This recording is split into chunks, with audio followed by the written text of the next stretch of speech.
नमस्कार दोस्तों, स्वागत है आप सभी का हिंदी स्टडी में। और आशा करती हूँ आप सभी स्वस्थ होंगे और अच्छे से तैयारी कर रहे होंगे। जो हम क्वेश्चन कर रहे हैं उसी क्वेश्चन को आगे करते हुए अपनी क्लास शुरू करेंगे। और आप मेरे चैनल पर पहली बार आए हैं तो चैनल को सब्सक्राइब कर लेना, बेल आइकन को क्लिक कर लेना, जिससे आने वाली वीडियो को नोटिफिकेशन आपको मिल सके। स्टार्ट करते हैं अपनी क्लास। आज का पहला क्वेश्चन है हमारा कि इनमें से हमें बताना है कि सूरदास की रचना कौन सी नहीं है। तो सूरदास की रचना कौन सी नहीं है, वो है दोहावली। दोहावली किसकी रचना है? ये तुलसीदास जी की रचना है। सूर सारावली, साहित्य लहरी और सूर सागर, ये किसकी रचना है? सूरदास जी की रचना। और आचार्य रामचंद्र शुक्ल ने इनकी जो 3 रचनाएं हैं ये इनको ही प्रमाणिक माना है। अब इनकी सूरदास जी की जो रचना है सूर सागर, तो सूर सागर में पूछ लेते हैं कि कितने स्कंद हैं। तो इसमें 12 स्कंद है सूर सागर में। और सूर सागर एक मुक्तक काव्य है और एक गेय काव्य है। अब या तो ऑप्शन में गेय और मुक्तक दोनों आ गया तो मतलब गीति काव्य है। तो अगर दोनों होता है ऑप्शन में तो मुक्तक पे लगाएंगे, अगर दोनों नहीं होता गीति काव्य है तो आप गीति काव्य पे लगाएंगे। जैसे प्रबंध काव्य है और महाकाव्य है, खंड काव्य है और गीति काव्य, तो तब लगाएंगे आप गीति काव्य पे। ठीक है, इस तरह से आगे देखते हैं। और साहित्य लहरी इनका दृष्टिकूट पदों की रचना है। आगे देखते हैं। विशिष्ट द्वैतवाद के प्रतिपादक कौन है? तो विशिष्टा द्वैतवाद किसकी रचना, मतलब कौन है इसके प्रवर्तक विशिष्टा द्वैतवाद संप्रदाय के? तो ये है रामानुचार्य और माधवाचार्य, द्वैतवाद माधवाचार्य और द्वैतवाद निम्बार्काचार्य। ठीक है, इस तरह से ये बाद संप्रदाय सारे अपने अच्छे से देख लेना, इनसे क्वेश्चन एग्जाम में आते हैं प्रत्येक में। निम्नलिखित में से किसने पुष्टि मार्ग की स्थापना की? तो पुष्टि मार्ग की स्थापना किसने की? बाल्वाचार्य ने की। और बाल्वाचार्य ने जो पुष्टि मार्ग की स्थापना की, इसमें बाल्वाचार्य ने जीव के कितने रूप माने हैं? 3 रूप माने हैं। शुद्ध रूप मतलब शुद्ध जीव, संसारी जीव और मुक्त जीव, इस तरह से इन्होंने 3 प्रकार के जीव माने हैं। और एक इनकी रचना है अणुभाष्य, जिसे इनके पुत्र विठलनाथ ने पूरा किया है। इनसे मतलब जो विठलनाथ के मतलब पिता पुत्र का संबंध है इसमें बाल्वाचार्य में। तो इन्होंने तो पुष्टि मार्ग की स्थापना करी और विठलनाथ ने क्या करा? अष्टछाप की स्थापना करी। आगे देखते हैं। इनमें से कौन सा कवि अष्टछाप का कवि नहीं है? तो अष्टछाप का कवि कौन सा नहीं है? तो वो है हरिव्यास देव। तो ऑप्शन डी होगा इसमें। नंददास, परमानंद दास और छेद स्वामी, ये कौन है? ये अष्टछाप के कवि हैं। अब अष्टछाप की स्थापना किसने की? विठलनाथ ने की। और कब की? 1500 मतलब 1665 ईस्वी में। 1565 ईस्वी में। और इसका मतलब जो इसमें कवि थे वो कितने थे? 8 थे। तो उसमें से 4 बाल्वाचार्य के और 4 विठलनाथ जी के, इस तरह से मतलब 8 शिष्य थे। और इसमें जो मतलब सीनियर कह लो, मतलब जो बड़े थे वो कौन थे? कुम्भनदास। और छोटे सबसे छोटे कौन थे? नंददास। इसमें आगे देखते हैं। प्रेम मार्गी कवि नहीं है, तो इसमें प्रेम मार्गी कवि कौन से नहीं है? सूरदास प्रेम मार्गी कवि नहीं है। ये कैसे कवि हैं? कृष्ण भक्त कवि हैं। मलिक मोहम्मद जायसी, मुल्ला दाऊद और मंजन, ये कैसे कवि हैं? ये सूफी कवि हैं। नीचे दिए गए नामों में से कौन से कवि बाल्वाचार्य के शिष्य नहीं है? तो अब तुम एक बार अष्टछाप को अच्छे से देख लेना। तो अष्टछाप में कौन कौन से कवि हैं, किसके शिष्य हैं? तो इनसे क्वेश्चन जैसे कोई सा भी बनता तो आपका क्वेश्चन वो खराब नहीं होगा। तो इसलिए इसे एक बार अच्छे से देख लेना। जैसे तार सप्तक है उसको भी ऐसे देख लेना, तो उसमें भी ऐसे क्वेश्चन बनते हैं, ऐसे ही इसमें बनते हैं। ठीक है, तो इसमें चतुर्भुज दास किसके शिष्य हैं? ये विठलनाथ जी के शिष्य हैं। ठीक है, सूर, कुम्भन, परमानंद, कृष्ण, ये शिष्य हैं बाल्वाचार्य के। छीत, गोविंद, चतुर्भुज, नंद, ये किसके शिष्य हैं? ये विठलनाथ जी के शिष्य हैं। ठीक है, 3-4 बार याद करोगे तो आसानी से याद हो जाते हैं। हिंदू मग पर पाव न राखियो का जो बहुत हिंदी भाख्यो, उक्त उक्ति किस रचना और रचनाकार से संबंधित है? तो ये किसकी मतलब उक्ति है? तो ये है नूर मोहम्मद की। और नूर मोहम्मद की रचना है अनुराग बासरी, उससे ये पंक्तियाँ ली गई हैं। ठीक है, और नूर मोहम्मद की रचना है इंद्रावती। ये दोनों रचनाएं एग्जाम में पूछी जाती हैं बहुत ज़्यादा। और चित्रावली किसकी रचना है? उस्मान की है। कासिम शाह की रचना कौन सी? हंस जवाहिर। आगे देखते हैं। पराधीन सपनेहु सुख नाही पंक्ति लिखी गई है, तो पराधीन सपनेहु सुख नाही पंक्ति किसकी है? ये तुलसीदास जी की पंक्ति है। ठीक है, और किससे ली गई हैं? विनय पत्रिका से ली गई पंक्तियाँ ये। ब्रजभाषा आधुनिक कालीन प्रसिद्ध कवि हैं, तो ब्रजभाषा मतलब आधुनिक कालीन कवि कौन से हैं जो ब्रजभाषा में रचना करते थे आधुनिक काल में? तो वो है जगन्नाथ दास रत्नाकर, क्योंकि ये आधुनिक काल जब द्विवेदी युग था, जिस टाइम मतलब काव्य की भाषा भी खड़ी बोली हो चुकी थी, उस टाइम भी ये मतलब ब्रजभाषा में रचना करते थे। ऐसे 2 लेखक थे ये, और भी थे, लेकिन जो सबसे ज़्यादा नाम इनका मतलब आता है तो वो आता है जगन्नाथ दास रत्नाकर का और सत्यनारायण कविरत्न का। निम्नलिखित में से कौन सा नाटक जयशंकर प्रसाद द्वारा रचित है? तो जयशंकर प्रसाद का नाटक कौन सा है? वो है ध्रुव सामनी इसमें से। और अर्जुन किसका नाटक है? ये है माखनलाल चतुर्वेदी जी का। और रुक्मिणी परिणय किसका नाटक है? ये है अयोध्या सिंह उपाध्याय हरिओद का। और प्रेमलोक नाटक है राम नरेश त्रिपाठी जी का। अब जैसे ये है रुक्मिणी परिणय, ऐसी प्रेरणी परिणय ये उपन्यास है किशोरीलाल गोस्वामी का। तो इस तरह से जो मिलती जुलती रचनाएं होती हैं उन्हें एक मतलब स्थान पे कहीं लिख लिया तो उससे मतलब कन्फ्यूजन नहीं रहता। अब जैसे रुक्मिणी परिणय आ गया तो तुम्हारा ध्यान आगा कि हाँ ये तो परिणय उपन्यास है शायद किशोरीलाल गोस्वामी का, ठीक है, तो इसलिए कन्फ्यूजन हो जाता है। आगे देखते हैं। नहुस नाटक के लेखक बाबू गिरधर दास का भारतेंदु हरिचंद से क्या संबंध है? तो जो नहुस नाटक किसका है? बाबू गिरधर दास का है। और इनका भारतेंदु के साथ संबंध क्या है? पिता का।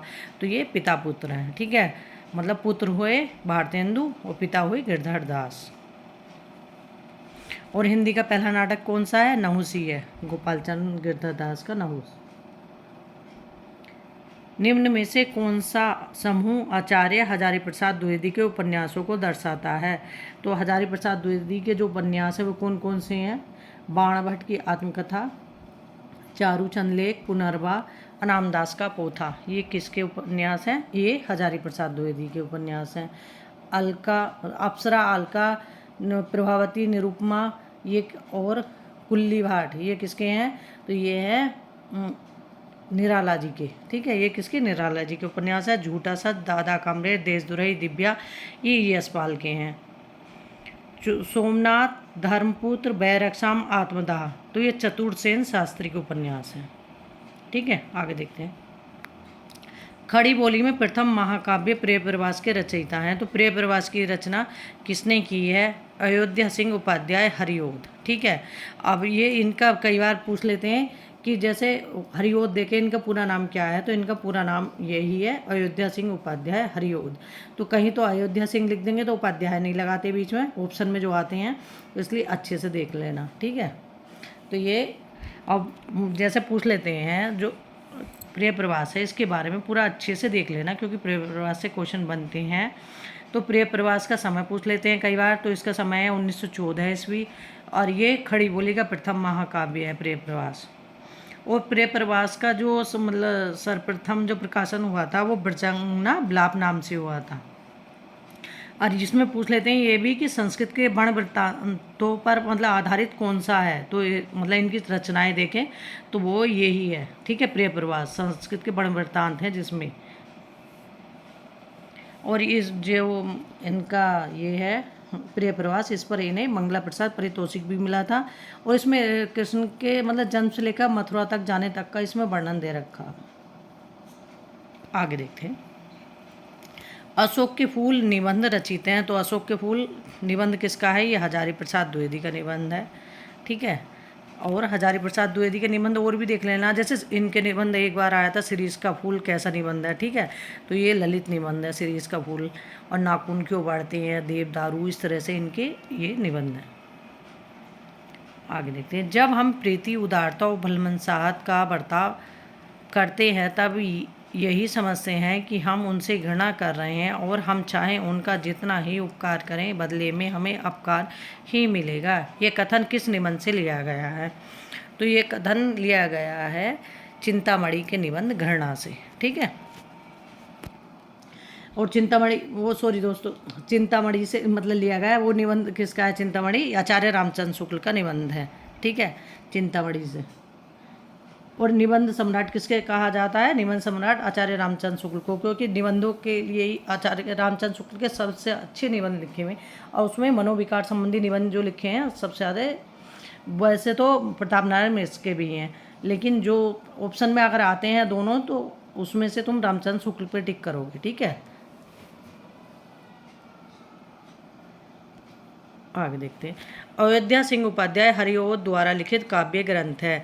तो अयोध्या सिंह उपाध्याय हरिओद द्वारा लिखे काव्य ग्रंथ कौन सा है? चौके चौबदे। तो ऑप्शन सी सही होगा इसमें। चौके चौबदे, चुबदे चौबदे, ये दोनों एक से हैं देखने में, तो इन्हें देख लेना। ठीक है, और कवि सम्राट किसे कहा जाता है? अयोध्या सिंह हरिओद जी को। और फिर जो मतलब खड़ी बोली के प्रथम महाकवि कौन से हैं? वो हैं हरिओद जी। और खड़ी बोली के प्रथम कवि कौन है? अमीर खुसरो है।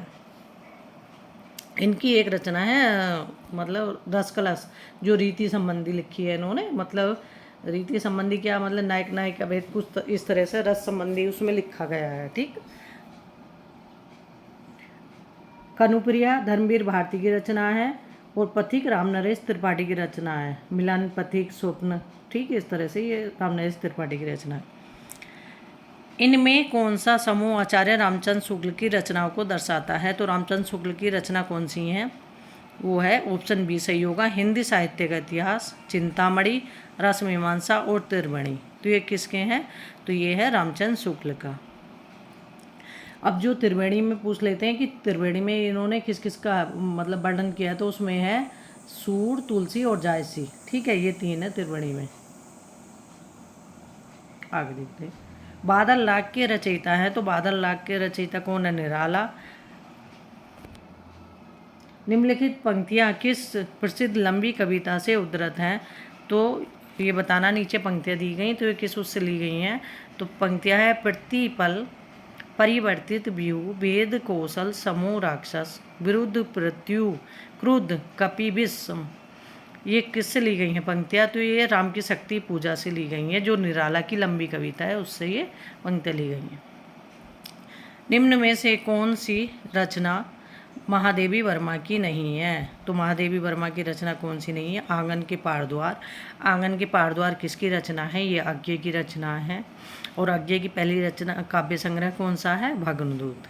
ठीक है, और अज्ञे का मतलब पूरा नाम क्या है? सजीदानंद हीरानंद बादशाहन अज्ञे।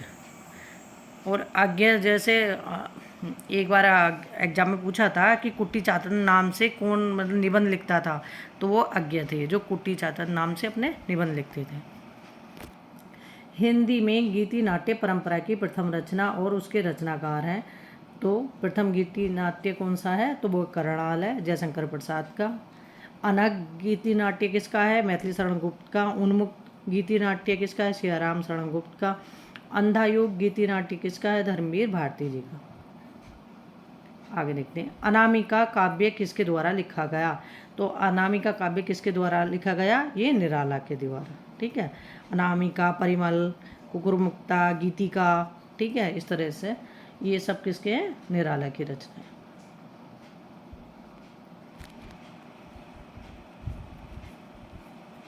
आगे देखते हैं। प्रिय, स्वतंत्र, रव, अमृत, मंत्र, नव पंक्ति वाली जैस कविता का संबंध है। तो ये पंक्ति मतलब किस कविता से किसका संबंध है? मतलब इसके लेखक कौन है इस पंक्ति के? प्रिय, स्वतंत्र, रव, अमृत, मंत्र, नव, ये पंक्तियां हैं निराला जी की, राम की शक्ति पूजा से ली गई। छायावाद की पहली रचना मानी जाती है, तो छायावाद की पहली रचना कौन सी मानी जाती है? झरना। ये झरना किसकी है? जयशंकर प्रसाद की रचना है झरना। और प्रसाद की पहली छायावादी रचना पूछें तब भी झरना है। और प्रसाद की प्रथम छायावादी कविता पूछें तब प्रथम प्रभात होगी। ठीक है, अगर पूछे रचना तब तो झरना है, अगर कविता पूछें तो प्रथम प्रभात होगी। अगर प्रसाद की प्रथम कविता पूछें, ये नहीं पूछें कि ये छायावाद की है कैसी है, प्रसाद की पहली कविता कौन सी है, तब आप लगाना सावन पंचक, क्योंकि थोड़ा सा कन्फ्यूजन हो जाता है इसमें। भारतीय नारी की समस्याओं को आधार बनाकर महादेवी वर्मा ने कौन सा ग्रंथ लिखा है? तो भारतीय नारी की समस्याओं को आधार बनाकर महादेवी वर्मा ने श्रृंखला की कड़ियाँ लिखा है। ठीक है, और आधुनिक युग की मीरा किसे कहा जाता? महादेवी वर्मा को। और दक्षिण की मीरा किसे कहा जाता? अंडाल को। आगे देखते हैं, अज्ञे की रचना है। तो इसमें अज्ञे की रचना कौन सी है? हरी घास पर छड़बर, ये अज्ञे की रचना है।